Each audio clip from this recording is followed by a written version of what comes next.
always love a good break. You know, it's a moment to relax, to repent, and to remember how great this split has been. Now, look, let's get into match 2. It is going to be Pentanet and Gravitas coming up. And look, speaking of good splits, Pentanet, oh boy, they have not lost a game yet. Will this be the game where they come down? Because, you know, the largest trees, they do fall heavier than the smaller trees. Juice. Yeah. I'm not sure if I understand that analogy, but... Yeah, well, you're not a lumberjack, so I understand that. Yeah, for sure. But I will say Pentanet split has been average. Could have been a little bit better. Could have gone 14-0. Still can. Yep. But time will tell. Time will tell. Who am I kidding? They've had a fantastic split. Honestly, I don't think I expected them to go without a loss. So they've proven a lot of people wrong in the sense that not where they are, but in terms of how well they've done it, right? How well they've looked as a team. Thought maybe that they're starting with a little bit of an advantage, having played with each other quite a bit, but they've seemed to just not just stand still. They've run with it. They've really developed as a team, and as everyone's trying to catch up, they're just getting better as well. So it's very hard to beat a team like that. Just so crazy for me, Mac, and Juves, what's so crazy for me is how Praetor has only ever actually had to play 3 champions this entire split. He's just not had to do anything. Like, he gets Kaiser every single game. Maybe you ban out Kaiser, cool, I'll play Zaya. Worst case scenario, I'll go back to Season 10, 200 years, and bust out the Aphelios. You look at the opposite end of the spectrum, and Parbu's played 10 unique champions. So it's such a weird paradigm to me where, a player that is so strong on this team is just able to get his best champion consistently and then put in big performances like when he had that game with 17 kills. It's just mind-blowing. I'm interested to see, going into today's matchup, PGG, are they going to go with something meta again, or going up against Gravitas, will they, change it up, maybe play something a bit more fun in terms of the draft? But of course, we can have that conversation once we do get towards the draft. We've got to talk Gravitas quickly.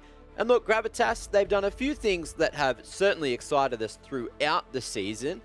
But then after that one time we got to see the Nocturne Fiddlesticks, it just got banned away forever. So, Skimmy, can you tell me, oh, well look, Piglet's back. Is that a glimmer of hope for them? Yeah, look, I really like Piglet. I think actually both Piglet and Thomas Shen both have their own strengths, but they seem to be this major point of excitement for me that I'll look quite excited to see their development as we go into Split 2. But, they've had their moments where he's been on the Sivir, been able to put in big work and get the damage done.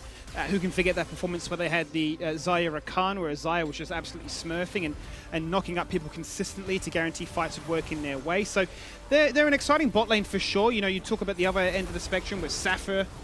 They've got this big affinity to playing the tanks. Ornn, whenever he gets a Camille, showcases that he has the carry potential himself. But you talk about off-meta, and Kyose tends to go down that direction, right? We've seen mid-Sion, we've had Lux, Ari. He'll definitely look to try and throw some curveballs, no doubt. It's one of those things as well. Look, we did see Gravitas have a very good performance up against Direwolves the other day. Obviously, Direwolves ended up getting it the W in the end, but it goes to show that throughout the season, Gravitas, they've just developed so well over time as a roster. And look, they haven't made playoffs, they can't make playoffs. And going towards Split 2, it's just so great to see how much improvement Gravitas has made as a team. So I guess, look, head-to-head, the scales are certainly favouring Pentanet. But, Juice, what would you say the goals are for Gravitas going into this matchup today? I think it's just to be competitive, or set little goals. Let's have a gold lead at 15 minutes. Let's secure first Baron. Let's work towards something, because ultimately, you work towards that thing in game, that positive thing. All of a sudden, mid-game, you can take stock and say, well, we've done that. We're here. What's next? And then you actually, through the process, end up, oh, well, let's just win. Because it can be quite a daunting task. You start to think, how do we win? We're not going to, do we beat them in lane? Okay, no. So let's set these, little goals, achieve those little goals, and then we can talk about the bigger picture, which is ultimately winning. But, for them, I think they're happy that they've shown us that they've grown throughout the split. So if they can just have a competitive game, and what competitive is what you determine competitive to be, right? There'll be teams that say competitive is that we got out of laning phase even. So whatever Gravitas is working towards, keep working towards it, and ultimately Split 2 might be a better one. Well, some wise words there, and another wise talent that we can bring back to the desk, of course, is Nat T. So let's bring her back in. She's down on the side lanes, and I believe she has 2 wise players there as well with you. A lot of wisdom here today. I do. I have Decoy and Kyose joining me. Decoy, I'm going to ask you, you guys are undefeated. I mean, I don't know how you've done it, but how is the atmosphere in the team coming into this game as your last one? I mean, obviously it's good. Our team atmosphere is always like really solid. So going into this game, we obviously want to get the undefeated record, but we're going to spice it up a little bit. Oh, I'm very interested to hear about that. I do have to ask though. Oh, yeah. Oh wow. But anyway, back to the questions that I was going to ask was, I don't want to get too excited just in case you guys are debating me here, but are you guys actually equipped for losing? I know it seems like a bit of a question or a weird one, but you know, have you guys ever been in that lost mindset competitively?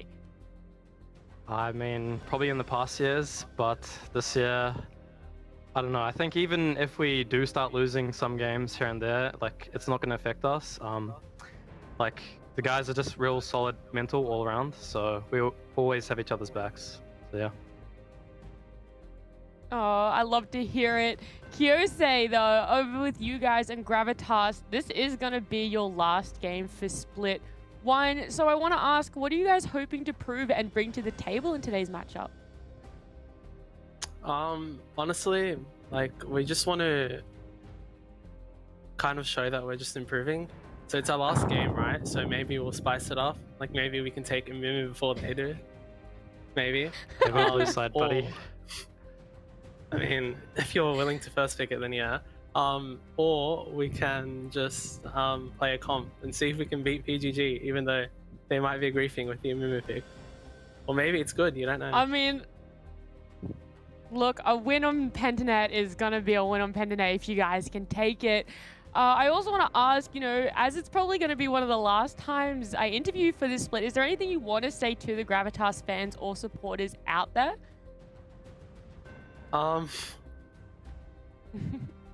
Like, honestly, I'm putting you on the spot. like, You what just is that to thank him say? for being there. Just Yeah, thank him for thank you being guys there for throughout the supporting whole us. split I for you mean, guys. We had. Okay, I'm just mind blanking now. Who was it? Okay, yeah. You put me on the spot. I That's really, all like, good. don't know what to say. No, right now. I did. That's all good. Yeah. I'm gonna put you on the spot again though for the last question, and I'm gonna ask, like, has there been a specific game or moment during this split that has like really stood out for you as a player? Probably the Lux game, because I showed that she had like competitive viability. Or trying to think, the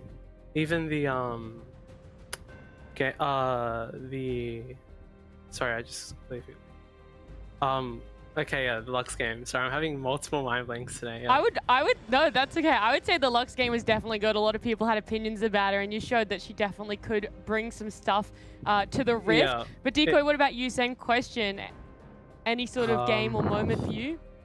Honestly, I have the memory of a goldfish sometimes, so like after a game Same. finishes, I always forget what happens. But probably the game versus Peace, like just before, because it was like really competitive, so just recency bias, I guess. No, that's totally fair. Sometimes I get out of a game and forget that I even played a game. But I wish you both best of luck. I'm looking forward to the spice that you'll be bringing and make it a special one. Okay, Thank see you. ya. Thank you. Well, there you have What it. am I doing here? What are we here for, Jeeves? I forgot. What day of the Talk week show, is mate. it? Just leave him alone. Leave him alone. I have mind blanks all the time too. No, Right, I'm talking Kyose, about both of them. They both Yeah, said both they of them. mind blank. I just that's the best thing. love they have the open draft discussion in the interview before Yeah. the draft. They're like, well, if you guys do that, you know, we're doing this. Yeah, I feel like, you know, maybe it's leaking some strats there. And Rusty, look, message to you, mate. I hope your arm's ready. Now, let's see which way this one goes. Let's have a chat about which way our predictions have gone going into Pentanet's final game. Anyone that hasn't picked them is probably an idiot because they've won every other game. And that's me. So let's go, Gravitas. All on the Gravitas Glory bandwagon here. Underdogs are us. You know, we probably got maybe the 5% chance. But look, I'm hanging on that 5%, boys. Let's go. Come on. Yes, come on. I got to believe in myself here, I think. I think I'm like going to echo enthusiasm. Juice's point. I think you really, if you're Gravitas, you're looking at this one, you know that the odds are so stacked against you, so you're looking at those small benchmarks to say, yeah, we were able to contest a dragon, we were able to find a 2v2 and it worked out quite nicely, maybe mid jungle, or we pulled off a gank top side, we made a cross map play and responded to what they were doing, right? Because they've got like the lowest percentage of first blood and first tower. So if you're saying that you're going to struggle in laning phase, then we know how this team, Pentanet, can get those strong laning phase advantages to come into that 10-15 minute break point where it's going to become even harder to get kills and gold and structures. So yeah, positives to look forward to. That's what I'm excited to see here from Gravitas. Well, look, it's all about, assessing how you do as a player, assessing how you do in the game of League of Legends. But a good way to do that outside of League of Legends is Esports Assessment Labs, which is a great website you can use to assess yourself, assess your skills, maybe assess your genetics in one way or another, maybe not in every way. But look, you can at least check your attention span and check your reaction time, and Nat's got better reaction time than Rusty, so that's something. Yeah. Rusty on blast right now. I was going to drop another category that I was better than him in, but I think literally anyone who takes the test would be better in reasoning than him. In reasoning? Well, Yeah. you dropped it. So Yeah. I I'm think not going that's to drop still... the percentage, but it's pretty low. Wait, so I think Rusty's very reasonable. He's probably a reasonable according guy. to Esports Assessment Lab, I'm going to say it's in the single digits. Well, can't argue with science, that's for sure. Ooh, well, let's keep the show within reason. Let's jump into Champ Select and see if Pentanet are losing their minds if we see this Amumu pick, or if it's going to be a okay. Boys, take us in. Well, I feel like, Jubes, the stage has been set for some spice to be deployed on the map here today, so it could be the biggest bait of all time here. But knowing Pentanet, I'm sure that they're looking to try and give this a performance worthwhile of saying undefeated 14-0. Yeah, I mean, the 14-0 title, it's like you don't get that opportunity again at times, right? Like, Yeah. even Split 2, you can't be too confident that that's going to happen again. So I think Pentanet will be taking this one pretty seriously. Oh, and they've first picked the Amumu. So, I'll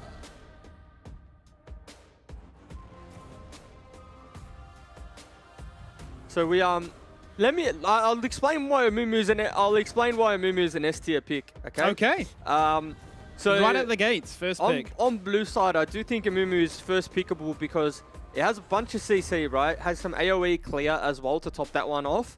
So definitely gonna chew through that jungle. And then, the bandage toss, very long engage range. Okay. Sure. Combine that with the ultimate, could get a five-man just wombo combo. That's where you have to take over the team fight, though, right? We need you for the moment of magic. Yeah. Maybe I'll take over in the team fight there when Amumu has the big moment. Sure. However, now I have seen Amumu support before. Now there's the realm in which it goes support if it's a good matchup. I have seen Amumu in the top lane. Funnily enough, there was a guy in like Diamond 2, Diamond 3, I forget his name, but he only played Amumu. And he only played Amumu in lane. And for some reason, he would always solo kill the enemy top laner. I don't know how, I don't know what witchcraft he was doing. The assassin. Yeah, and by the way, they locked in Udyr. So that means Amumu's going into a lane, right? Yeah, it would seem that way. Unless we're going to have Udyr in a lane, which would sound even more crazy. So who knows, it could just be complete opposites day. But if I look at Gravitas' comp so far, I don't mind it, right? They've got the Xayah, they've got the Bard. Xayah is a very good Bard player. He's going to sign off Split 1 with his Patanet Bard. Sure. Safa, locking in Karma, flexible pick. Could be mid, could be top. So we'll have to wait and see where they opt in for those options. What Worth do noting, that Poltron is actually playing as well, one of the coaches of Gravitas, subbing in for Azus. Azus, for me, has been pretty important for this roster, right? We've seen him have his moments where he's really been able to capitalize. Who can forget the Hecarim Baron steal against Order? He's had those moments from Karthus as well, warranting that ban being floated around as a realm of possibilities. So, gonna be interested to see what Poltron brings to the table here. Yeah, the Kindred ban is targeted towards him. He does play quite a bit of Kindred, as well as the Shaco. So, could opt in for the Shaco or the Shaco, potato, whatever you want to say. Tomato, tomato, I don't know. But Shaco. What do you say? I'm trying to think right now. Probably go Shaco. Shaco, I say Shaco too. Yeah. But definitely, it's a bit of a region gap, right? Depending on where you're from. Yeah. Maybe Northern or Southern Hemisphere. So, down here we say it that way. I realized last game too, I said Siva. I say Siva wrong. I say Siva instead of Severe. Isn't it Severe? Severe? Oh, Severe would be like the word, no? Yeah. Sure, it's Siva. Whatever. Maybe it's an accent gap. Maybe this is no longer a game. This is more about pronunciation and, who can enunciate the best way to get you excited for what's happening on your screen. Because worth noting, Juice. Another jungle ban. There is the Shaco that you're wanting to see. And there it is. I don't think we've actually seen this since, what was it? Gooby in OCS. Gooby. But it's hard to digest these team compositions right now because this is definitely last day shenanigans taking place. Yeah, I really don't know what route Shaco is going to go. So we do see AD Shaco, do see AP Shaco. And Gooby did popularize the tank Shaco. So there's 3 possibilities for this Shaco, and we'll only really know when we see the runes and the obviously the items being purchased. However, it isn't a Mumu support, it looks like. Looks to be the case. And also, there is the Jhin. So, Praetive showcasing that, hey, if you guys aren't going to ever ban me out, then I'll just have to get a bit of stage practice on another AD carry. That'll be his 4th unique one to date. Gravitas ran this one out. Hovering to Quinn, cycling on through to the Teemo, but those would be far too abstract for us to contest. And Piglet, going to run it back as the Vayne. Nah, Safa plays Vayne top, so I've ran into many solo queue games where Safa has played Vayne, and to mixed success. Sometimes he does well, sometimes he gets punished. Lucian, Vayne top, it just feels like the AD carry gets autofilled top side and says, oh, whatever, I'll go 1v1. And it's a good matchup until it's not a good matchup. Like, the moment you just get bear slapped into Renekton stunned, like you're not. It's not a good matchup anymore, right? So Safa's gonna have to be on his A game.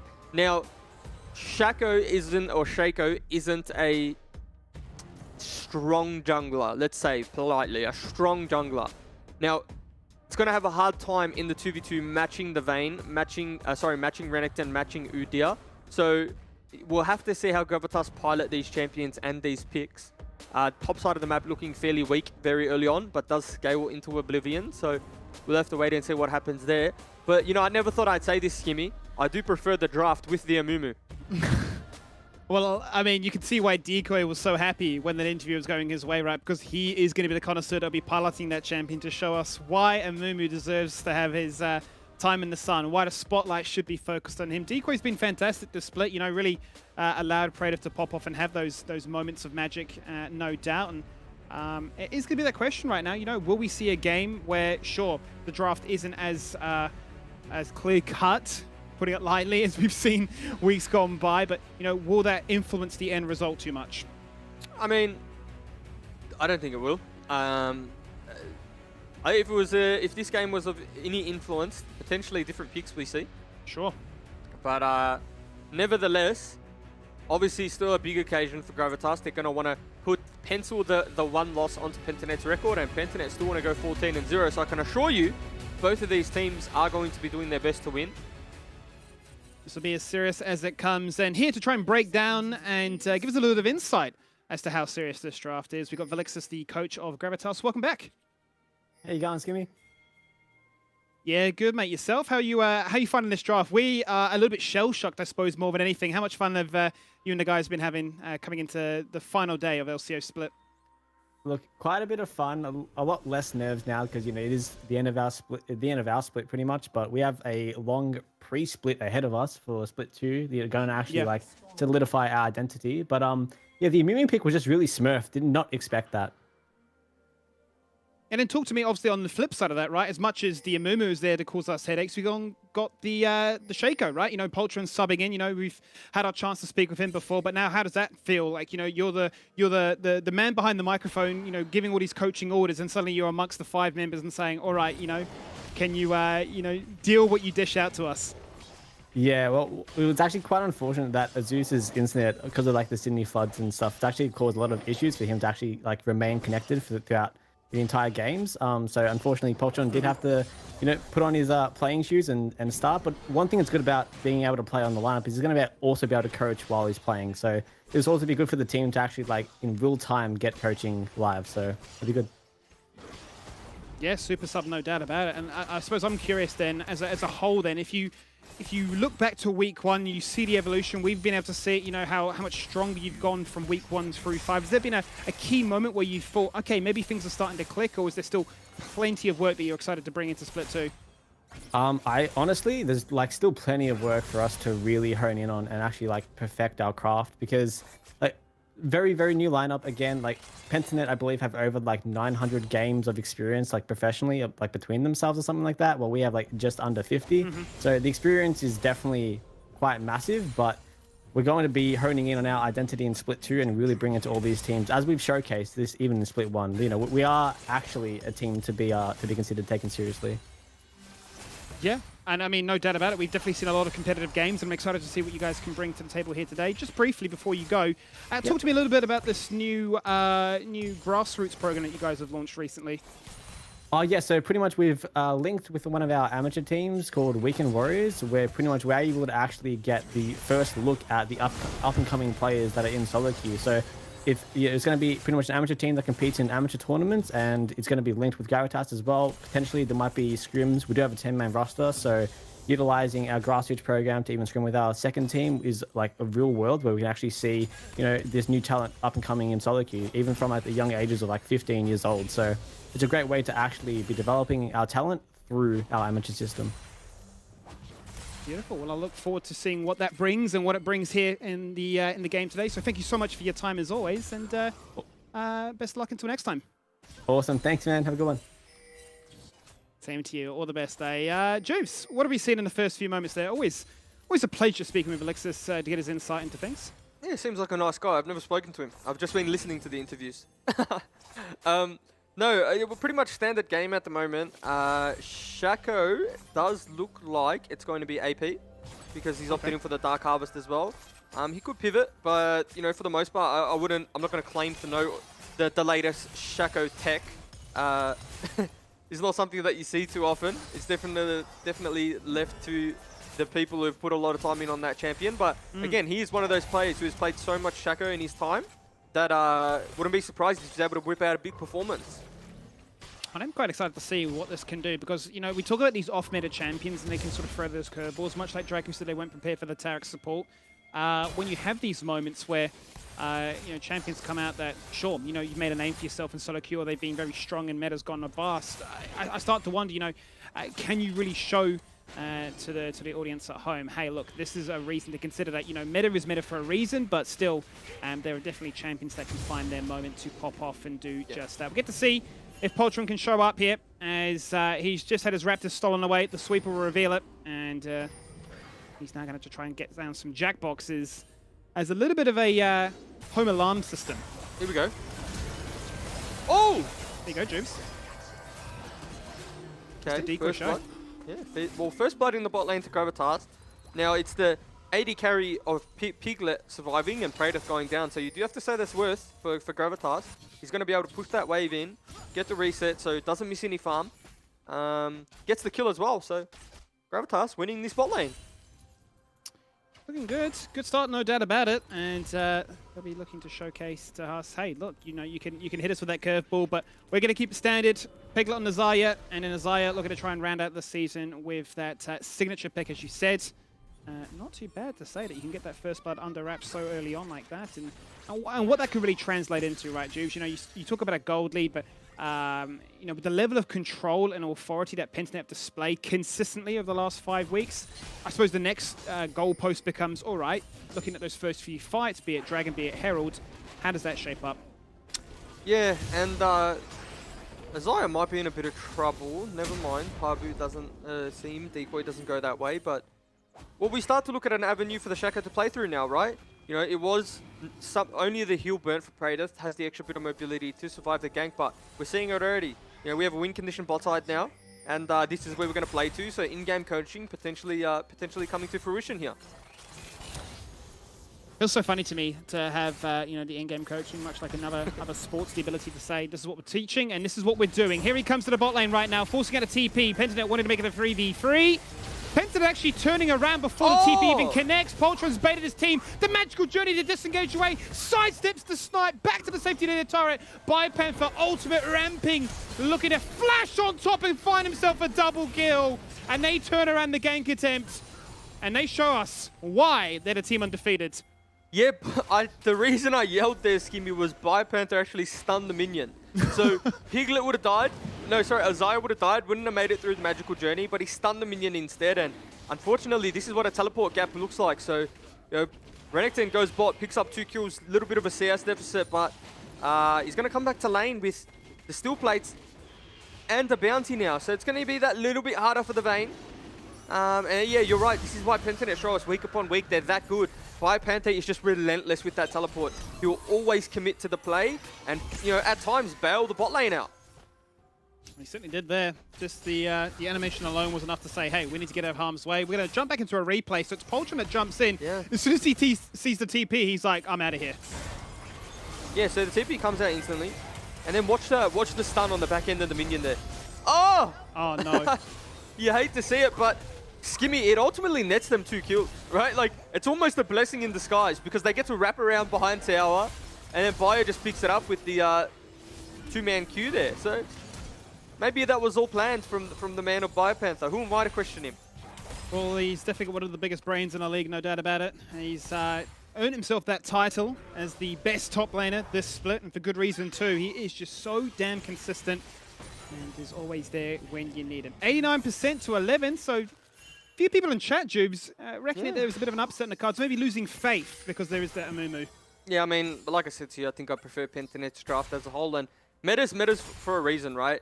You know, Poltron dipped his head in bot side, showed himself for a gank, but didn't get much done, whereas Pabu has just been putting the jungle on cooldown. He's a level up, he's a dragon up, he's going to be a reset up, and Poltron's going to have to clear these Raptors on next to no HP, uses the smite, but just down tempo, and yeah, it doesn't look like much, but it's only going to get worse.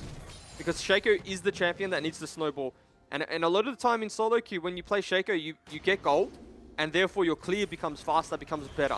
But, you know, at this point in the game, not much is happening besides full clears. And the Herald will be nice for sure if he's able to get that. But Rudy is just going to become extremely strong.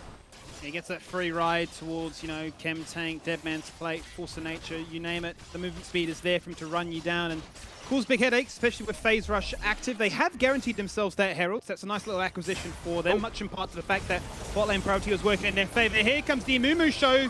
Hits him with the grapple, because the sad mummy locks him in place, and Predator hits that final shot to take him down. But how broken is this champ? I mean, just nothing they can do there. Amumu hits level 6 early, just engages from a screen away, has enough base damage to send Azaya into lethal, and Kratos lands 2 of 3, I think it was, Jin ultimate abilities, and yeah, there we have it.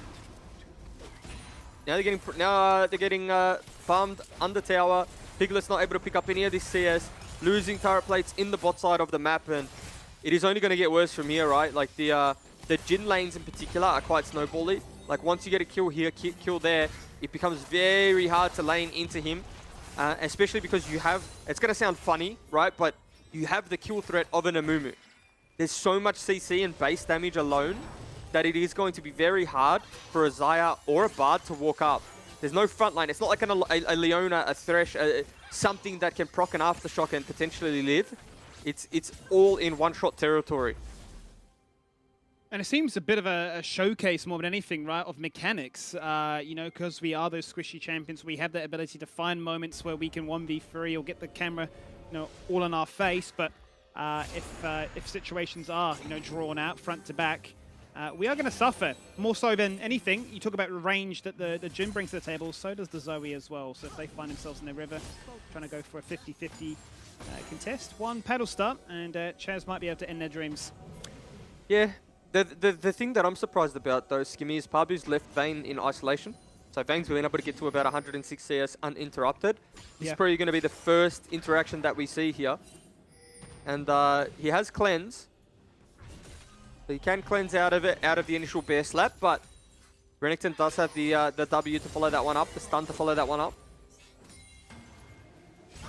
I wonder if that's going to be a bit of a concern, because, you know, much like the Lucian, it's one that needs to get over that initial hurdle, right? Yeah. Get that first item and then look to try and turn things around. Hang on for a moment, because it's now Praetiv that, well, he'd been locked in place by the Tempered Fate without any terrain. The follow-up stun won't really do too much. Short down to 50%, but he's not going to mind too much. Yeah, the flash from Praetiv there was like 5 seconds from coming off cooldown. So potentially they could have all in and committed a little bit harder to that play. Unfortunately, it's like you can tell the difference between players and teams who don't time summoners. You know, in that instance, maybe they thought Decoy was closer than he was, but they definitely could have committed for Praetiv. They had a window. And Biopanther's getting proxied off the wave, so this might be first turret that goes down because they do have the Rift Herald, so pretty heads-up play so far. This is really nice right now. Bio doing whatever he can to try and trim that wave. Goes to Jack in the box, drops him down to 50%, hits the fear, makes sure that Shelly can get her headbutt off. Kiyose, meanwhile, on the rotation from mid to top side, finds himself in a spot above it. He's down to 50%. Then we pan towards bot side where Isaiah has received the ignite. Out comes the Curtain's Call. The bandage toss to guarantee it hits. And then looks to Magical Journey himself to safety, so he's out of that AoE cone. After all of that, Gravitas lose bot side, but it's Sapphire that gains the kill top. You know, I said once upon a time that Summoners Rift is Pabu's playground. We have to rephrase it now. It is in fact Decoy's playground. Can play whatever champion he wants, and he's just going to have an absolute blinder. So, Decoy, congratulations. Summoners Rift is now your playground. The Amumu's just doing absolute work, causing chaos in the 2v2. 100% KP. Replay on the top side. So this is how we picked up the solo bolo. Tumble condemned. Oh, okay. Well, double summoners had to be burnt, but definitely played around the Shaco quite nicely.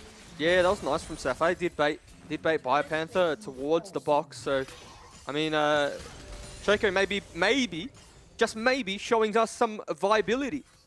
Oh no, not this again. Little bit of viability there. Play top side, put the box down, let your lane opponent win the 1v1 then. There'll be case studies done about this one. Like, look what they're playing in Oath.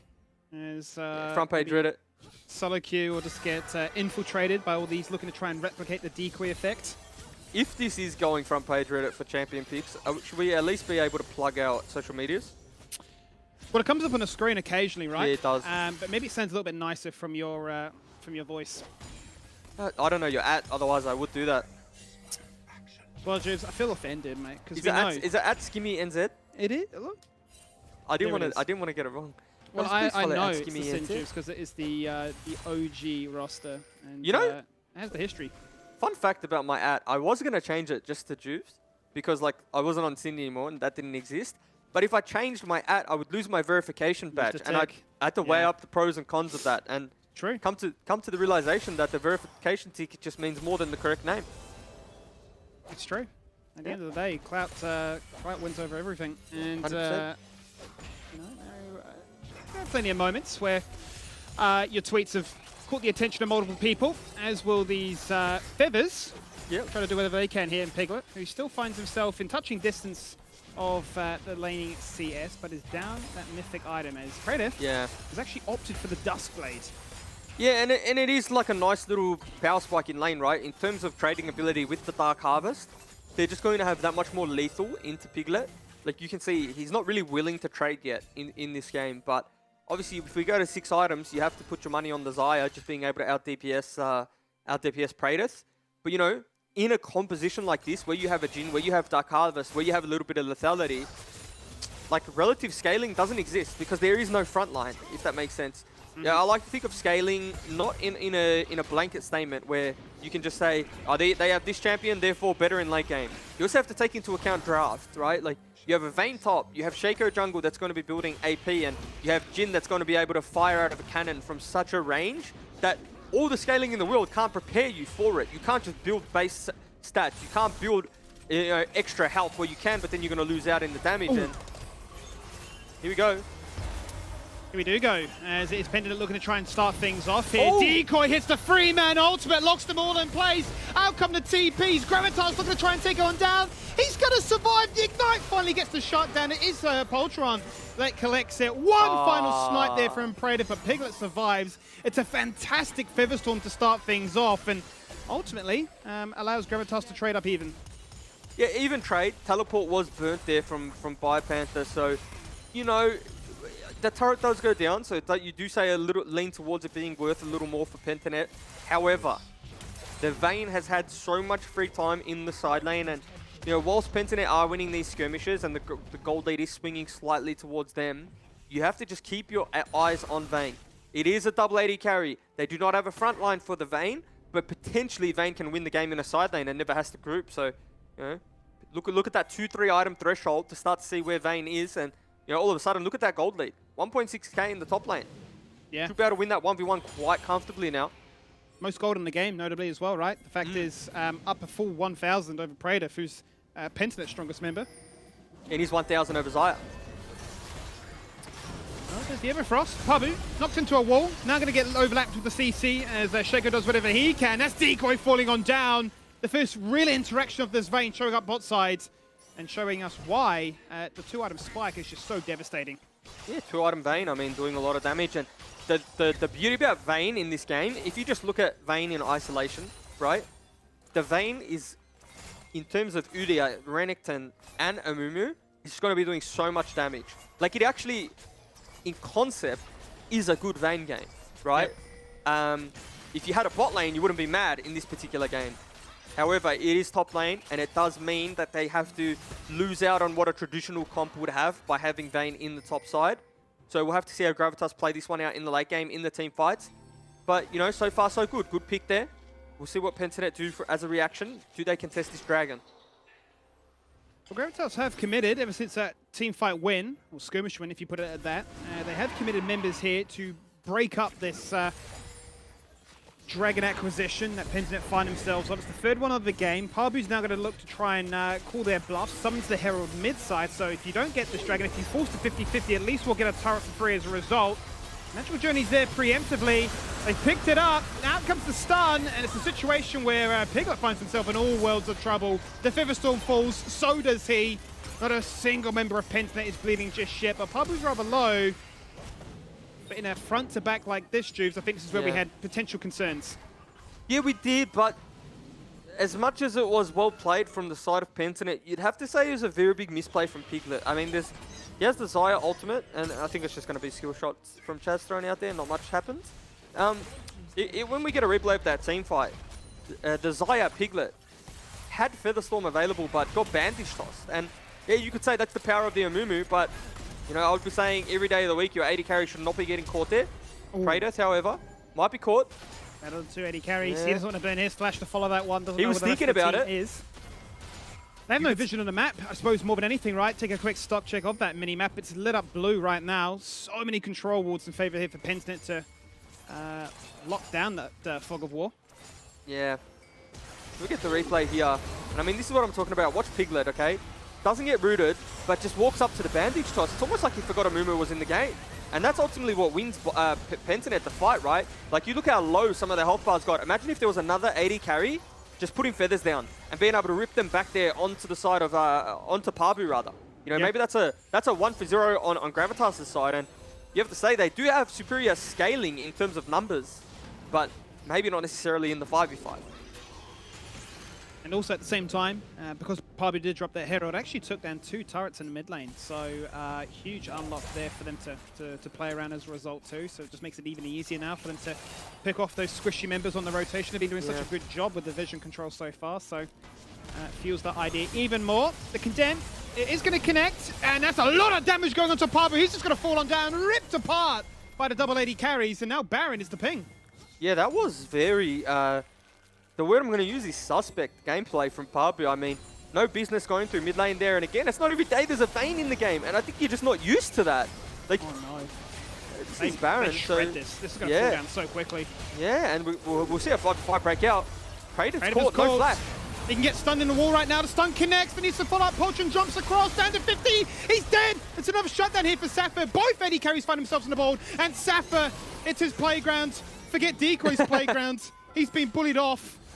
And the AD carries come up huge and turn their attention straight back to Baron again. I mean, Safa's maybe having his best game all split, right? And it's not like he's laning into anything different. Like, he's playing the game against the Renekton and an Udyr, but he's absolutely 1v9ing. And something that was, you know, well, I thought was a bit of a questionable pick, but maybe this is something he's prepped all season for the Renekton.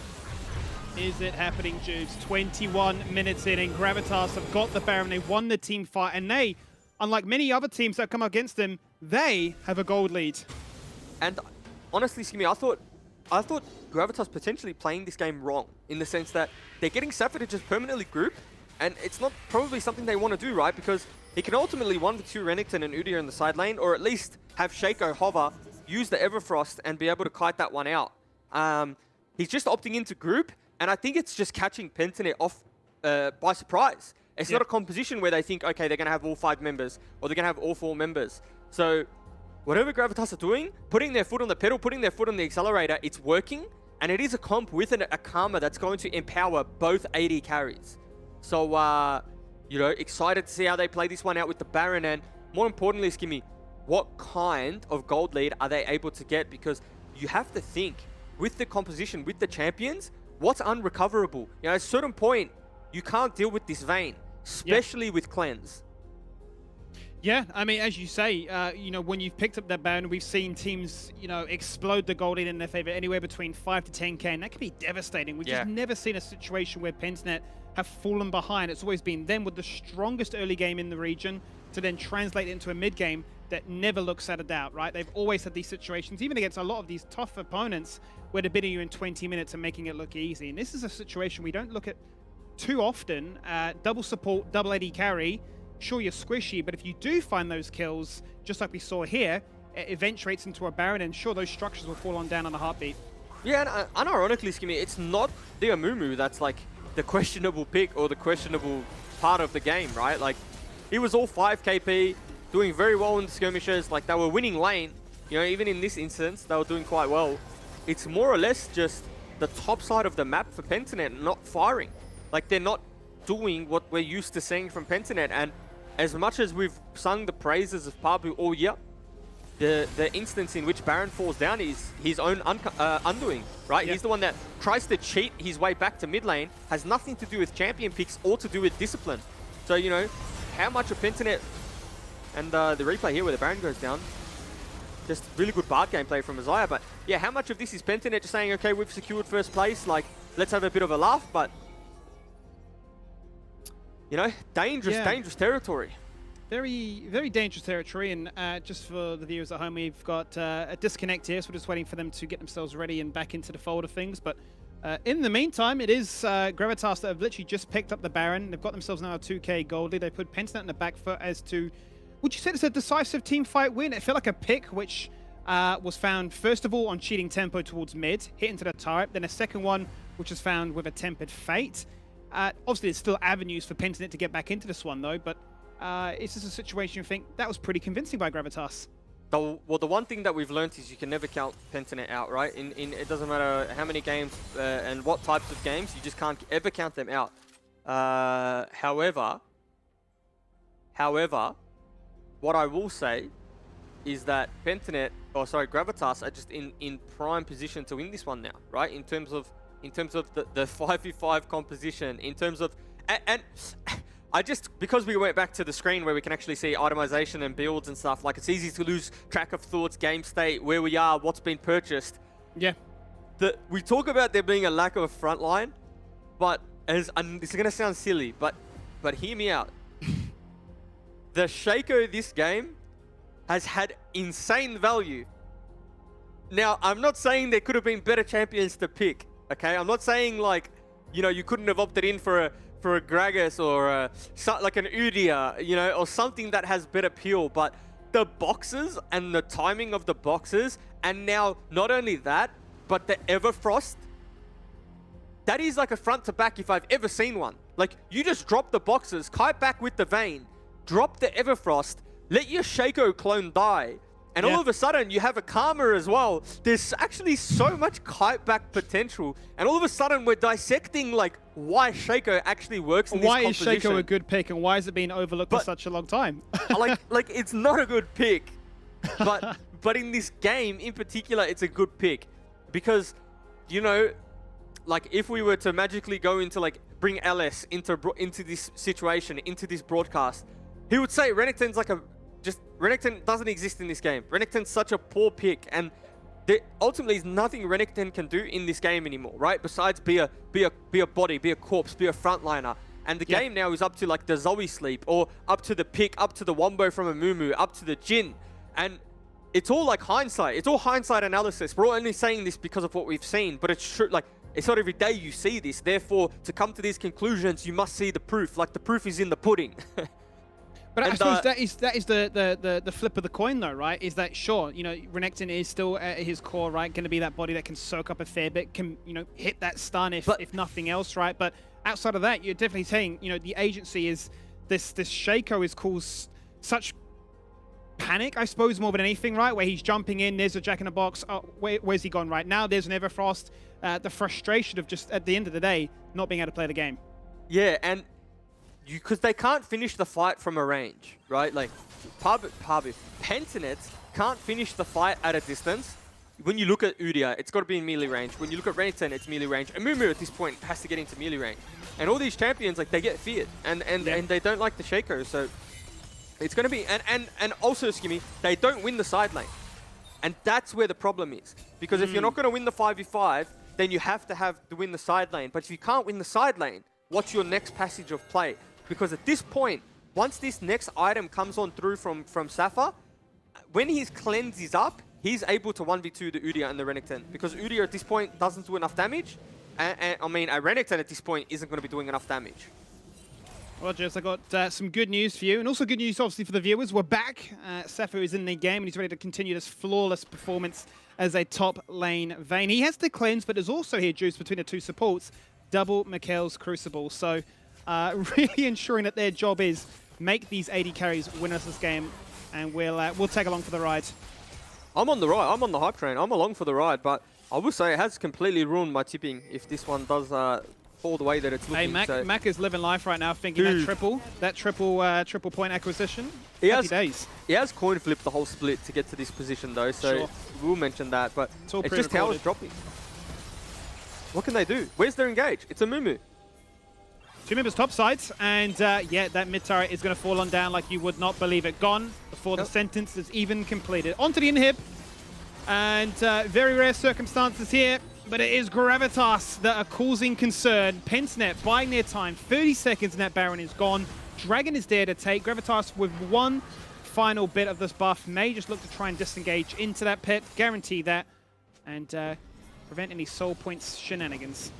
Now, if you're a Shaco fan, then what's your next build? What is your next item? Because for me, he's just opted in for full utility, right? Like, it just seems like a competition that's set up for success for your top lane and your AD carry. So we'll see what he goes next. But the Bloodthirst has just been picked up from Safa as well as the stopwatch. So if you've ever seen Faker in terms of itemization, this is it. This is literally Faker in the item slot department. Is it Faker or Uzi? Uzi 1v9? Yeah, I mean, at this point, I might be able to click a few buttons and 1v9, but you never know. Probably not.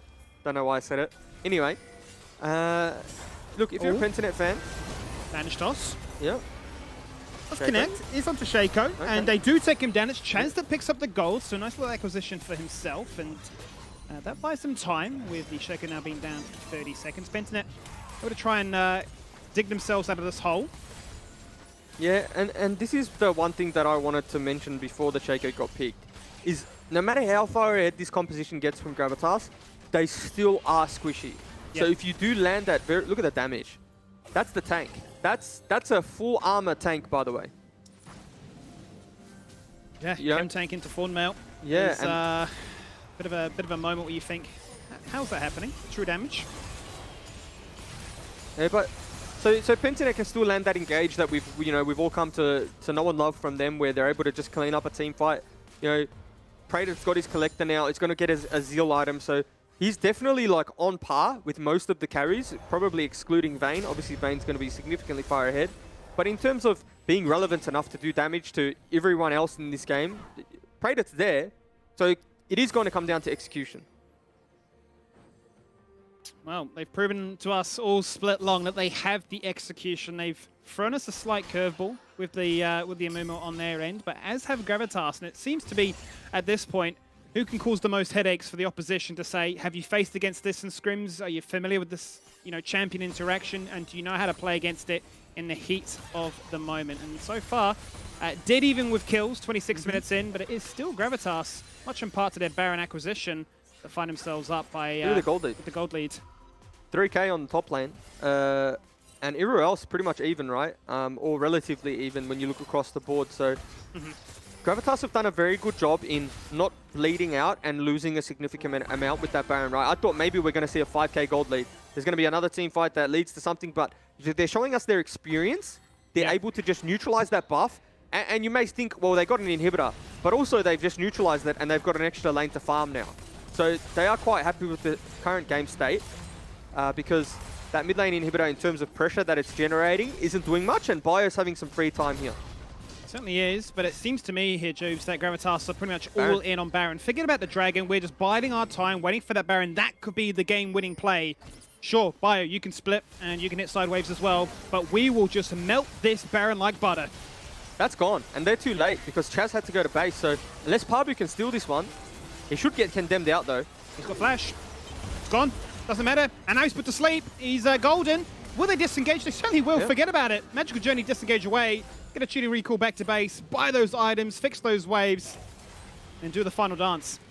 And that just melts, but let's see what type of discipline Gravitas have here. Because they're going to want to walk in for jungle camps. And honestly, they don't own this bot side of jungle, right? They lost key ultimates. They lost the Shaco ultimate, the Bard ultimate, and they really don't have a composition that face checks well. So we'll see what they decide to do here because... Oh, and Karma picks that one up, so that's just a disaster. And now they don't even have to face check bot side jungle, and they're doing the right thing, Skimmy.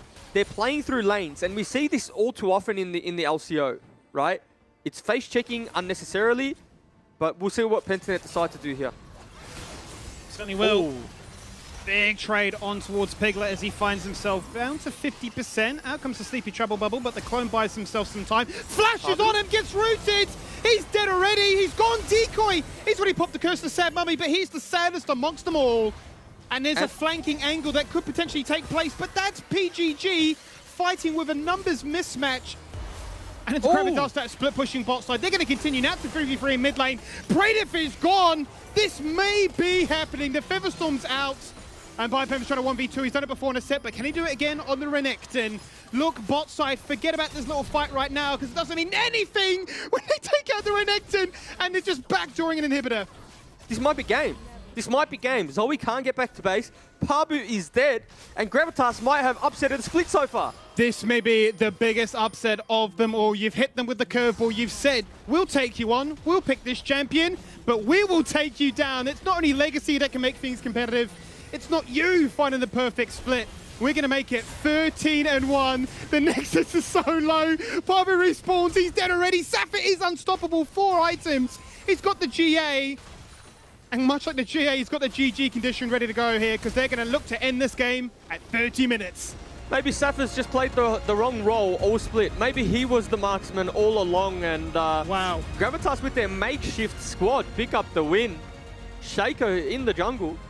Bard, Isaiah's Bard in the mix. What a performance. Mac's done it again. Mac is the prophet. We talk about you having the 50 bomb prediction, and you just know them inside out, from the plays to the drafts to the mentality. But Mac's just showing us that, hey, get on board with the Gravitas glory. Hey, Siri, play 10 hours of Gravitas glory on repeat. That's exactly what you want, mate. I am the happiest man. So what was it? We get to triple my score. That's it. So we do, don't we? Like 70, 75 and 25. Wow, I'm winning. Oh, mate. How good's that? You know, biggest upset of the season. Absolutely love it. I thought it was like +3, yeah? Yeah, the win, like It was +3. a triple the score A overall. misunderstanding, so now I'm winning. Yeah, so but that's good. Hopefully production can set that up. Anyway, that happened. PGG now have something to play for in Split 2, which is the perfect regular season because they've just missed out. And it's crazy as well because, like, looking all up until the final point, you know, in terms of level, in terms of gold, there was only the slightest advantage in gold to Gravitas. And even in levels, like, there was pretty much no extra advantage. The only person that was, like, sitting behind slightly was Decoy. I think he was level 11 at the end of the game. Everyone else was, you know, keeping up there. And it was great to see, you know. The Vayne in the top lane certainly caught everyone off guard, but as you mentioned, he just was the win condition. I wonder if Pentanet are actually going to VOD review this and think, how did we lose? You know what I mean? Like, because it was a game that was a little bit of fun, right? But also they genuinely wanted to win.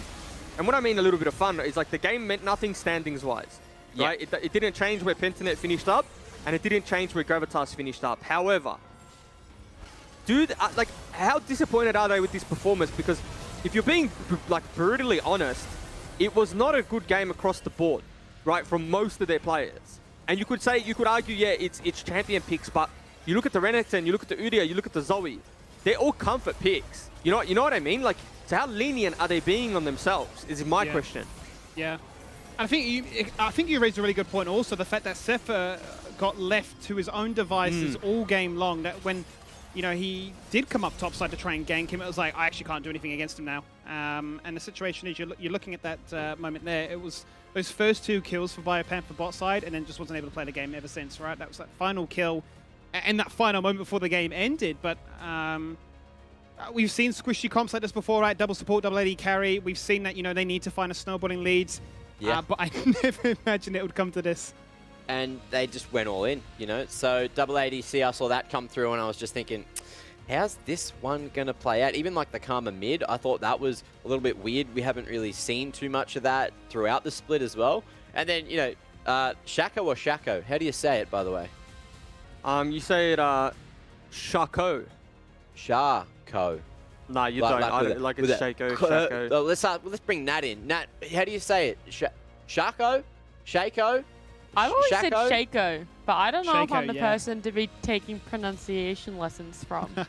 I feel like Definitely you're the not most me, that's for sure. well-spoken out of everyone here. Maybe, you know, sorry, Oh, Skimmy. thank you. Apologies. But it's true. It's true. Now, speaking of true, who do you have down on the side lanes?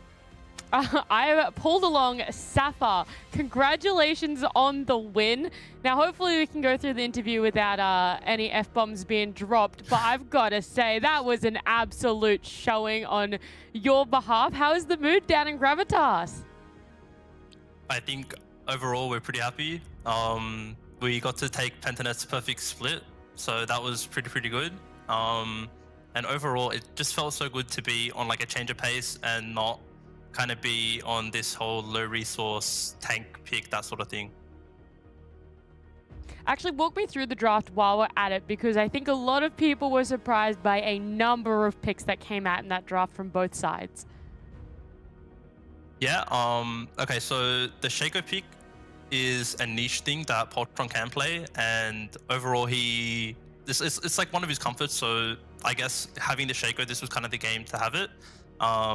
The Mumu pick kind of took us by surprise, and like, I mean, I don't know how much they can kind of put the game off to, oh, we were just trying to have a good time, you know, we just picked, you know, XYZ champion, but I think overall, like, we're pretty happy to just change how we approach the game, and rather than, you know, a stable tank top and then pivot back into that, so. Is the Vayne a champ that you are comfortable on and enjoy playing a lot? Yeah, so for me, I think it's kind of always known that I really like playing these resource heavy picks. It's like anytime that I can get the resources, like that's kind of where I just like to enjoy playing the game. So I think with the state of the meta now, because I have to pick like all these tankish champions, I've kind of had to like relearn my role, and like I think at the start it was really shaky. Like I was going down like a ton of CS and I was making a lot of mistakes in lane. So it felt good to be on something a lot more comfortable on. That is awesome to hear. I do want to ask a last question. Walk me through the game a little bit more because, you know, it seemed fairly even for most of it, but along those team fights and around the Baron pit, you guys just really showed up. So how is the team communication, and were you worried that you guys weren't going to come out with the win? Yeah, so with our comp, it's like going even is winning for us. Like, we're very, very happy if we're going even because, like, obviously we end up outscaling their picks with the Udyr, Renekton. See, the thing is, we kind of went into it knowing that Biopanther would pick a tank, and like, unfortunately, he picked Renekton, which meant like I kind of had to take cleanse. Like, they had like a ton of CC on their team, so I didn't really get to side lane. We kind of just like deathballed around, like walked around together. But like, I feel like when it got to the point, they just couldn't really beat us because we are too scaled. Well, congratulations again on that win, and I appreciate you joining me for the post-game interview. Thanks.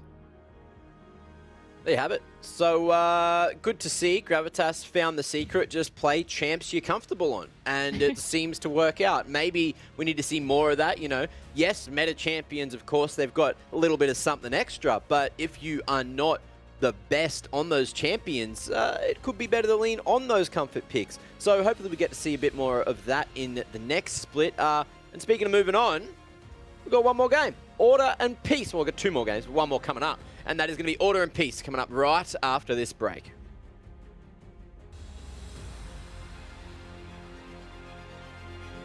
Turning around before the TP even connects. Poltron's baited his team. The magical journey to disengage away. Sidesteps the snipe. Back to the safety net turret. Biopanther ultimate ramping. Looking to flash on top and find himself a double kill. And they turn around the gank attempt. Kratos caught, no flash. He can get stunned in the wall right now. The stun connects, but needs to follow up. Poltron jumps across, down to 50. He's dead. It's another shutdown here for Sapphire. Both AD carries find themselves in the board. And Sapphire, it's his playground. Forget Decoy's playground. He's been bullied off. This might be game. This might be game. Zoe can't get back to base. Pabu is dead. And Gravitas might have upset the split so far. This may be the biggest.